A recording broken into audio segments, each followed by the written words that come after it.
કોંગ્રેસ બેયના પેટમાં તેલ રેડાયું અને ભાજપ કોંગ્રેસ બંને ભેગા મળીને આજે આ સભા દરમિયાન જ્યારે હું વક્તવ્ય આપતો હતો ત્યારે એક વ્યક્તિએ આવીને મારા ઉપર કશુંક ફેંક્યું. મને એવું લાગ્યું કે પથ્થરો ફેંક્યો છે, પણ પાછળથી લોકોએ જણાવ્યું કે જૂતા ફેંક્યા, ચપ્પલ ફેંક્યા. એ હુમલો ખરેખર યોગ્ય નથી.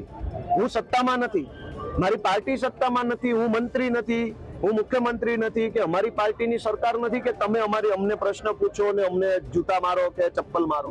લોકોએ એવું કીધું કે પોલીસની ગાડીમાંથી જ આ ભાઈ પોલીસ લઈને આવ્યા છે. મેં જોયું નથી, પણ હું તો સ્ટેજ ઉપર હતો.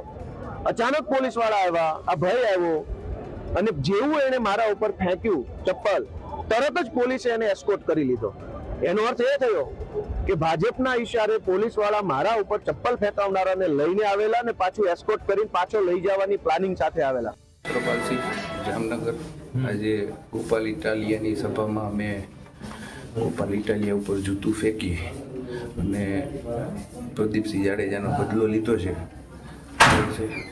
એને જે તે ટાઈમે પ્રદીપસિંહને જૂતું ફેંક્યું હતું એને ઘણો લાંબો ટાઈમ થઈ ગયો છે.